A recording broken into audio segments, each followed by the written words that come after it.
So let me introduce you to Haneesh. Haneesh is in Himachal Pradesh, India, and he is doing some brilliant work in hemp-based products. He and his co-founder Sonam developed really breakthrough product, hemp-based sanitary napkins. Complete game changer for people living in rural environment or low-income groups because it's a reusable thing. So you just have to buy it once and you're sorted for quite a while. Second key important thing is hemp-based fabric, the kind they have designed, has got some antibacterial properties. Key in feminine health aspect, which is a key problem when you're designing sanitary napkins or feminine sanitation products. Third key factor is waste management. Beyond that, Himalayan Hemp has been doing some incredible work in hemp fabric like in terms of textile, what all multiple uses it can go in, both in fashion industry as well as other textile usages that are there. Created very nice N95 mask. Japan has been focusing on how to contribute towards our society, the 17 SDGs, and key aspect of it is responsible production and consumption and empowerment of women. Himalayan Hemp has been doing just that and not consuming, plastic or products that are so-called the monsters of the climate crisis. Hi, Haneesh. We would like to know a little bit about your story, how this all started, what brought you to where you are, and a little bit also about Himalayan Hemp. Thank you, Naina. Thank you, everyone. Himalayan Hemp's journey and me and my co-founder's journey also goes back to 2016. Actually, 2014, when I had a writing-based firm as well. I am a professional writer as well. I also make money with it. I have my co-founder who is a dancer. We both come from creative domains, as you can say. While writing about what is different happening in India, like in 2014, because that time, now the scenario is completely different. There are a lot of changes. Many things have happened, but back then there wasn't much of this. I personally interviewed one person called Vicky Varora, who was treating cancer patients with cannabis-based medicines. So I was totally interested in this to know about this, like how it works exactly, because as myself was also not aware of how cannabis can be one of the cures for or one of the potential cures for cancer-based aspects. I interviewed him, then I met him after we became good friends. Then I joined his organization called Great Legalization Movement for 6 to 8 months. And that is where my co-founders' initial research about hemp and cannabis came to be. Since we were travelers, we used to travel mountains. I'm from Himachal and my co-founder, she's from Gujarat. But she doesn't come from mainstream areas of Gujarat. She comes from Kutch, which is again one of the outskirts areas in Gujarat. We both have distinct cultural aspirations, which led us to go to different parts of the country and understand different cultures, different ways in which communities work and their pains and their benefits, like what can we take away from them. So considering all this, when we were traveling in Himachal and Uttarakhand, we met a lot of farmers and artisans who were not able to fulfill their economic aspirations. And they were also getting arrested for getting involved in cannabis. Cannabis was majorly used for making hashish and also for recreational purposes where people use it for smoking. Sellers, they get into trouble for that. So these kinds of things are going on. I don't have any negative purview about it because this is a cultural practice. Like cannabis has been a medicine in Indian Ayurveda and also even in the Unani system of medicines when people from Greece, they used to come here. It is one of the mentioned medicines. So we don't have anything against it. It's just that right now the law which exists, which governs cannabis as a plant, is something which is not in line with the requirements of today. We thought that we should come up with those kinds of things which can provide a reformative alternative to people. Like when we spoke with the government, they were not in favor of creating a policy for cannabis. We thought that let's make something which also opens the eyes. Like hashish is not the only way to utilize it.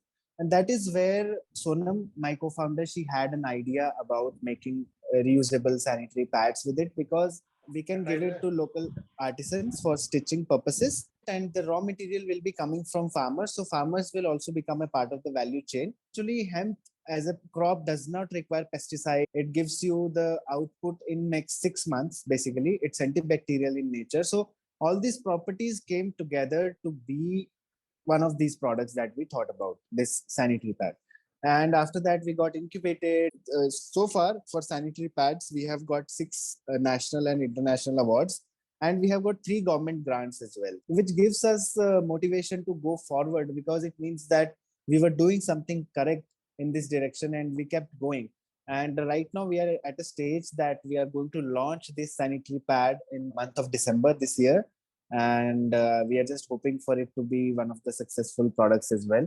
I can show you the product also. As you can see, this is a 100% hemp based sanitary pad. Even if you use it and if you throw it away, it is a biodegradable product which we want to sustainable in our nature. This product took us 3 years, even though it looks very simple. Didn't want to contaminate it with plastics. We didn't want to use cotton in this. We want to maintain our USP, and we did proper R&D, and this is what the product came to be. And this is how we have started our journey so far, and we are looking forward to go more in the field of cannabis, because it eventually connects farmers, artisans, and innovators like us together, so that we can create a socio-ecological community which is nurturing in nature and which can empower the marginalized communities of the world in a very proper way with a healthy product. One of the things that I was reading about Himalayan hemp, that it tackles 2 very important SDGs: decent work and economic growth opportunities, also empowerment to women. Could you expand more on it, how you bringing that into play? Like, as entrepreneurs, often when you're in early stage, it is difficult to look at a business model that uplifts your society as well right from the beginning. When me and Sonam, we used to travel before aimlessly. For example, we reach a bus stand and then we decide on the basis of the bus availability, like where to go. And this is how our life used to be, and this is how we wanted our lives to be. But as we kept traveling, we kept becoming more and more empathetic. If we are able to live aimlessly, then others should also be able to have such vision where they are able to do whatever they want for their own well-being. With that approach, we now, whenever we do aimless traveling, we find local women as artisans over there. So what happens is, when women artisans come into the picture and there is a product like sanitary pad, so they are very comfortable about stitching it and making it. So this is how we are maintaining the gender aspect or women empowerment aspect in this. Then the second is, we did our market research, and not many women are in favor of reusable sanitary pads, because they are used to having disposable sanitary pads in their approach, because of the very harsh lifestyle, or very competitive, I'll call it, not harsh, kind of a lifestyle where washing a sanitary pad and all that is not really making sense anymore for them. This is also creating problems, because every convenience that we add into our lifestyle also adds a problem, because we are also playing with the balance here. So what happens is, this disposable sanitary pad which comes into the picture, for example, if you have seen your sanitary pad, like, which is disposable, its top layer is made of non-woven fabric. Now, non-woven fabric is made up of plastic, and its top layer is in touch with the skin. So what happens is, it releases some threads out of it which go inside and they get deposited in the ovarian section of our body, which is the leading cause of ovarian cancer in women today. Second is, rashes and itching, which happens with the disposable sanitary pads. So it leads to skin dermatitis also. And then the plastic which come in touch with the skin, they are also sprayed with heavy chemicals and pesticides, which is another cause for thyroid-based problems as well. In this competitive world, we are compromising over our lives. We also don't want to force it upon people. Like, if people wanted to understand it, they would have understood it by themselves. They won't understand it from us. This is how it works. Like, if you have any disease or if you have any problem, you find the solutions by yourself. So we thought that let's do it more strategically, where instead of those women who don't want to use reusable sanitary pad, we will go for those women who want to go with the reusable sanitary pads. And they are mostly the rural women. They don't have that lifestyle, competitive lifestyle, I'll say. We go from one school to another, and we collaborate with NGOs also in that local area. We bring in school girls who are just about to hit the puberty to attend these seminars. We educate them about reusable sanitary pads, why hemp, why not cotton, why not existing sanitary pad, why these. Since they're at the very beginning stage of their puberty, they will also be very accepting to this kind of a product. Once they start using reusable sanitary pads from the very beginning and they get to understand how to use it more properly, and they will be comfortable with it even after 10 years also. So this is one of the strategies that we thought. And then we also considered that those women who are stitching it for us, they can also bring in more women who can do the sales for us. Like why somebody needs to have a degree in sales or marketing to be a salesperson. And we have seen it in the village environment that women are actually really good salesperson in the village area. They're really good in holding conversations and other people trust them. So we can also create this one more domain of creating a sales force of village women, which will be enhancing their marketing and sales based abilities as well, along with the manufacturing, which happens with the stitching of sanitary pads. So this way we can create a very decent kind of a work environment. What all products are you ready with? What all products are you working? Well, I showed you one sanitary pad, and now when COVID happened, even though sanitary pad was our first product, and we still had artisans, so we thought since there is a demand for masks, so we created this product of N95 Hemp Mask. To tell you, this is still the only N95 certified hemp mask of India. I won't say it for the other parts of the world. And this is how it looks like. We have kept it white in color because we also don't understand why people are so much fascinated with the colors, because it means that we have to include dyeing aspects into it, and that again defeats the purpose of not using chemicals for the body or on the body. So we stuck with the white color in this, but you can see that here we have used patterns or here we have used dyeing. Why? Because we can't risk like women might find it what do you say not really accepting when it comes to see the stain on the sanitary pad after use. So we thought that it will be very if we do it this way, it will be way more useful. Then from the fabric, I'll show you one more interesting product. This is a shoe completely made from 100% hemp, and you can see this is also a fabric. I mean, this is a thick fabric. So here, if you see, this is a different kind of a fabric in the pad mask. This is a 125 GSM, very thin. But here, if you see, this is a thick one, and this is what makes it more robust. So this is a hemp based shoe as well. Then I'll show you some more things. I had one t-shirt also, but I forgot it down, so I'll show it later on. Then this is a very interesting kind of a fabric as well. This is called a needle punched fabric. This is not in a good condition at the moment, but the thing is, this can be used as a felt. I mean, for example, when it comes to soundproofing studios or sound recording studios, so yes, this fabric can be made thicker and it can be stuffed into the walls, and this is we will be able to produce sound proof walls with it. I'll show you one more product that we have created. This is a small model of a cottage also with hemp. Now, you can say why a fabric manufacturer or a sanitary pad manufacturer is into this also. This shows you the multiple benefits that come with hemp plant. Like hemp plant has fiber, hemp plant has herds, which can be used for making. This is just a prototype, but the big one we have is in Kullu, and it will be open for people stay in the month of October. So even any of you can come and stay over there in the hemp building as well. And it is in a touristy area, so it's in a very beautiful area in Himachal called hemp. It grows every 6 months, and it gives us fiber, which can be used for making fabric. It gives you the inner wooden core, which can be used for making this building. It has seeds, which can be used for making cosmetics and other food-based oils. And then it has leaves, which can be used for making medicines. So from one plant, a farmer can penetrate various industries. So this is one of the ways that we should look forward to when it comes to work with hemp.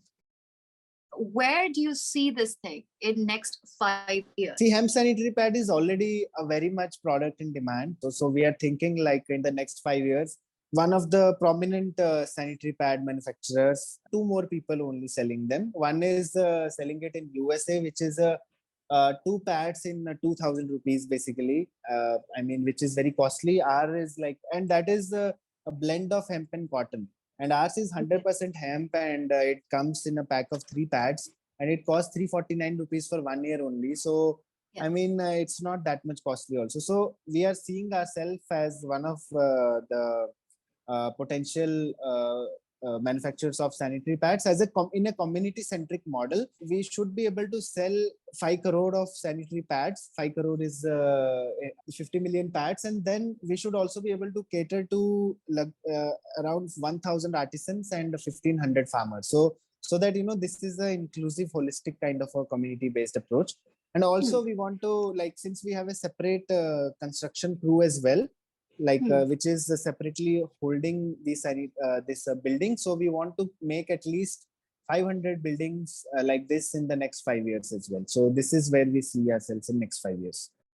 Have you considered international markets? What are the potential international markets, especially the emerging economies or the developing economies? The entire Africa is there, or how can even the developed economies like Japan, like Korea, how can they participate in products like these? Because everybody's moving towards climate conscious products. And we have a distributor model for this also, sanitary pad. Like, for example, we keep getting a lot of demand for not from countries in Africa, but like countries like USA, Canada, Taiwan, even Japan also, Scandinavian countries. So they all are aware of hemp, and they want to actually use the reusable hemp sanitary pad. So that is one of the things. And for collaboration, we have a distributors model where if anybody wants to be a distributor for these hemp sanitary pad in their country, then we have a very diversified plan for them also. So they can get in touch with us and we can explain them the distributor's plan,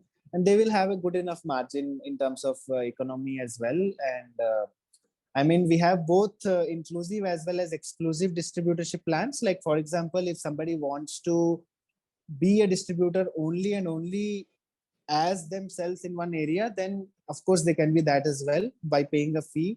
Or if they don't want it inclusive, they are okay with somebody else also being present in that area. So that is also fine with us. So this is the kind of strategy that we have for collaboration as well.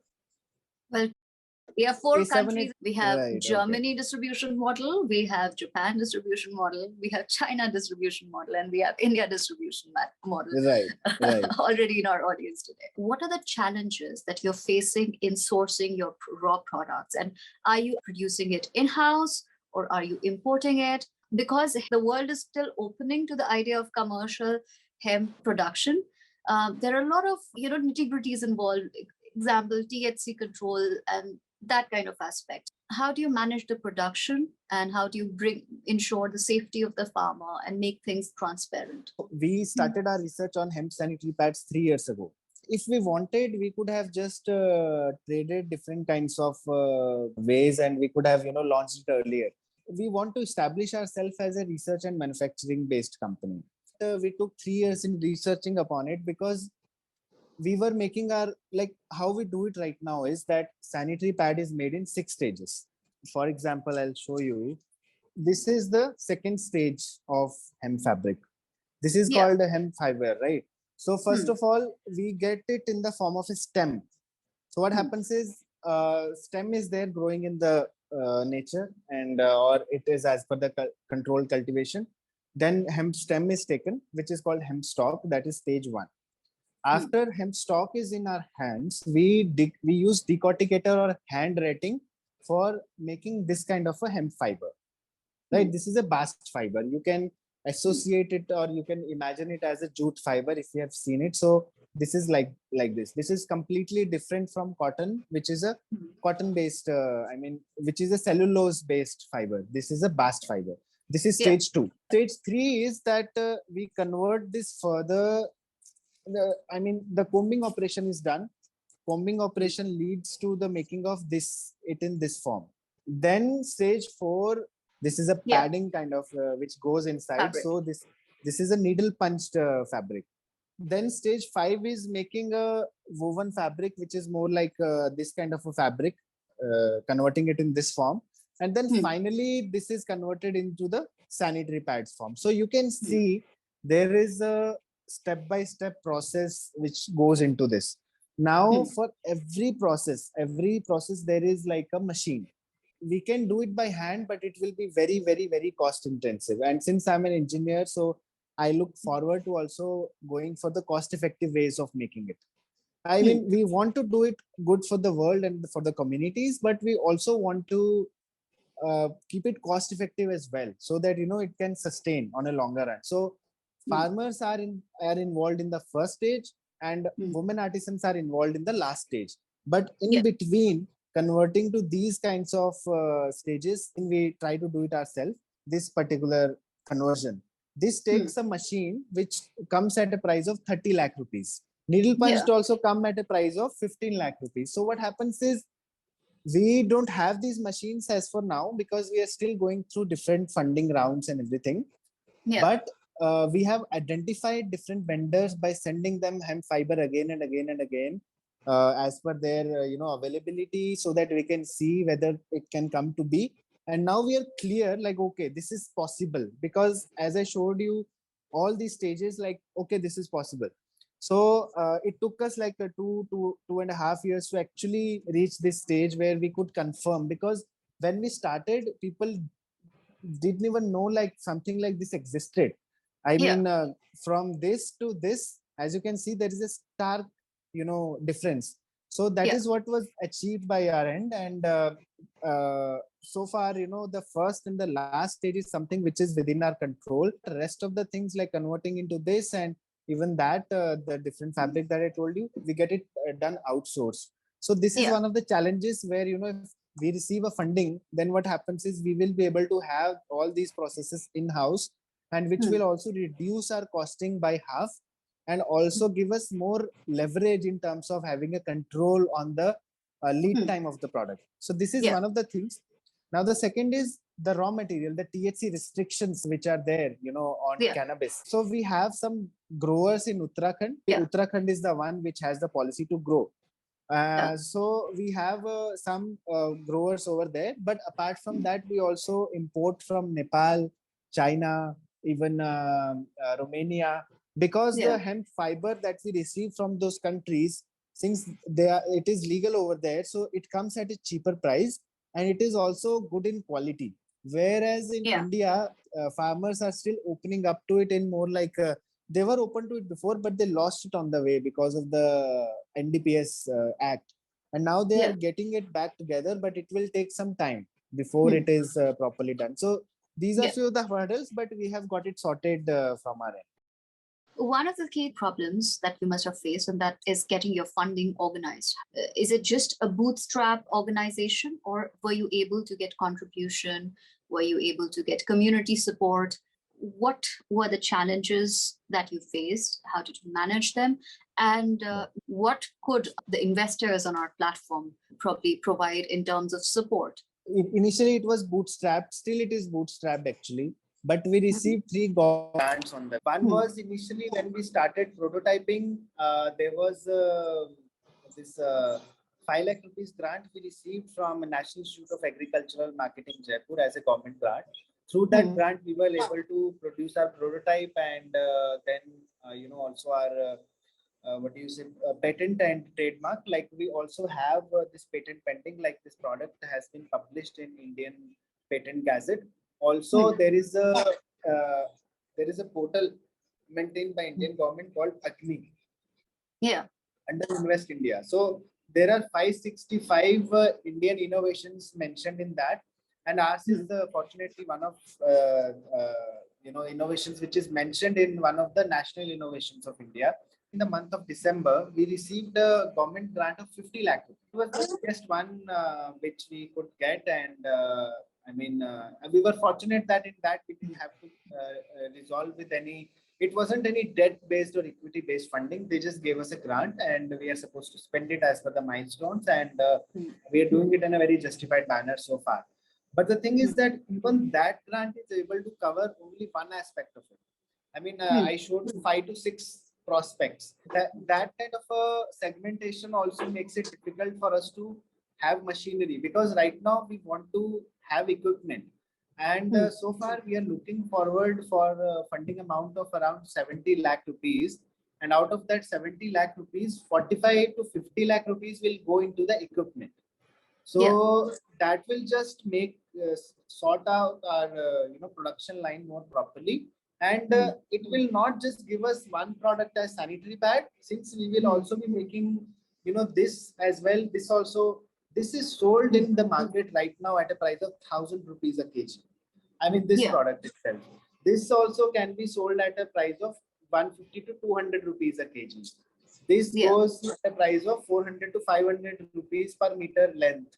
So, I mean, not just sanitary pad, these products also come into the picture as well. So, this is where we want. And second is that we don't have a well-settled marketing team also. Will, of course, happen when there is a funding involved, and then we are able to, pay them off as well. Because the government is not covering the commercialization part. That's why Startup Grind is here to help you with a little bit of marketing. Whatever we could do, we would like to contribute to that. How do you make it profitable? Profitable for the farmers? Would they be just dependent on a hemp crop, or do you have other crops in your consideration that could go ahead and make it a very viable business model for the farmers? Because I think the developing a good income for the farmers, especially small landholding farmers, is a major problem that developing economies are facing. So, do you have got other plant-based products on your on your platform? Currently, we are in a process of signing creating a joint venture with a company which is in Bangalore, and they work with lotus fiber. So this is lotus fiber is also a very unique kind of a fiber. So you can see lotus and hemp combination is something which has never happened before as well. We are working in line with other crops as well, but we want to maintain the sustainability aspects of it. Like, we want to go with only those crops which don't require much pesticide. Plants here which are not known to people, actually, people across the world. Like, cannabis is one of the plants which has been introduced so far from the Himalayan range, and you can see its potential. And there are many other hidden plants. Like, for example, there is one plant, not plant, but there is a medicine called Yasakumba. It's an insect-based medicine. So what happens is, there is a caterpillar which stays in the mountains. There is a fungus which takes birth inside its stomach, and then it consumes the caterpillar. And when the caterpillar is finished, this fungus also dies. So what happens is, you can see a caterpillar covered with the fungus. So even that is one of the, I mean, if you have this as a medicine, a lot of Ayurvedic or a lot of pharmaceutical based companies, they take it as an ingredient in their energy drinks, because this is one of the, I mean, if you just have it, like since I just get it here, so I mean, I'll just have it, and it just purifies my blood for the next 6-7 years. 6-7 days.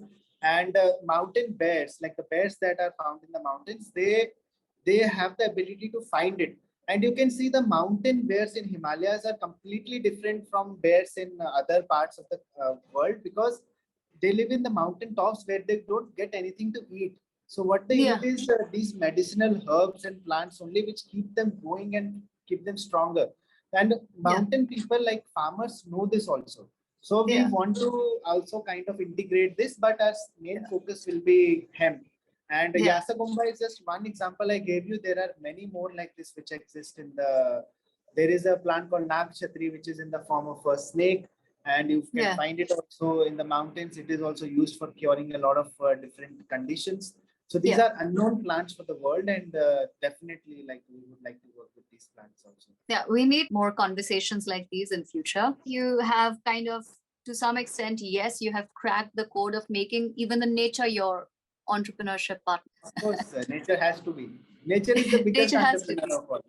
Yes. What is your message to our audience? Haneesh, why don't you tell us what message you have got for our community? for and anybody who might come across this conversation? I think everybody who is attending this here today is already kind of aware or already has community-based aspirations in their minds, and they are all doing already great works. So I don't really need to give them a message as such because they already have one. But I can just add on to it. Having a community-based spirit is also good, and also having empathy in ourselves for understanding and relating with others is also one of the capacities that I hope that everybody has worked on. But we also need to work on those aspects of lifestyle which promote sustainability while being fair in all the situations with everything happening around us. And when I say fair, it's not just being fair to a human being, fellow human being, or other live animals that we see. It should be being fair to every situation. Like from the sanitary pad context, I gave this example of staying in the balance. Like since we are getting fast-paced things with the disposable sanitary pads, but we are forgetting at the same time that it is coming at a much deeper cost. So we should not take any kind of a shortcut or anything like that for reaching our milestones, because shortcuts are basically, they can lead you to quick success, but it will have different kinds of ramifications later. So longer way is always the happy way. And anyway, for example, whenever we do treks in the mountains here, like a 4 hours trek, 8 hours trek. So when people come as tourists, they say that they see it as a starting point and the ending point, and then they want to see what is at the ending point. But what I say is that the most beautiful part of the journey is the journey itself, like not the starting and the ending point, but you should enjoy that 8 hours of trek more properly by looking around and doing things with your friends and family and everything, and for the world. So just have a very good life like this, and just have a very balanced lifestyle. So this is my message for everybody. What are your plans of involving blockchain into your business cycle? Blockchain is actually a part of it because we are thinking to take our company in the next level as a DAO. Like when we started our organization, we had a cooperative society model. I was totally against corporate culture. I will say that when I started applying for funding with the cooperative society model, they were not very keen on it because they need a central authority, which won't change over time. I had to come up with a private limited company as well. And I'm also attending one of the classes, like every week I'm attending DAO-based classes to understand it more and more. Our community becomes more stronger. This is since we are involved with farmers and artisans, protecting their assets and resources on a longer run for themselves is also very important. Their skills and everything, and even like, for example, in the future when we have 10, 20 or 100 different artisan villages which are working for us, so they can be like this data can be implemented where who has made this sanitary pad, and how much time they took, and how many are present in this particular village. So all that information can be tracked with the help of blockchain. And then future transaction, like financial transactions, we also want to do in a DAO-based model. So we are taking steps in that direction, but so far we are going with the traditional model, but in next, I think in a couple of years, you will see us shifting to a DAO-based model for our company as well. We do have a Startup Grind DAO. Startup Grind is dedicated towards supporting entrepreneurs find their true self, bring out their true capabilities. We would be happy to connect you with them. It's a community-owned accelerator, as you must know. And I've kind of posted the link for everyone in the direct chat. So that's one place that we would like to introduce you to, because I'm sure we'll be able to get a lot of support infrastructure that is already there and see how we can take it forward. Another question, so it says, how does it save the soil? #save soil. Whatever we are doing today, everyone present here, even as participants or as, Naina, myself, what we are doing today is doing for the purpose of saving the soil only in our own ways. Like, for example, when it comes to hemp crop, since it does not require any pesticides, it means that we won't be, corrupting the soil with that aspect. And when the hemp plant is utilized and it is further, when it further goes into the soil, since it is nitrogen rich, it is phosphorus rich, it again makes the soil available for the next produce, which we can see with the hemp plant as well. And then the products, like for example, this mask, if you use it and if you just throw it away, because it can be reused up to 3 months.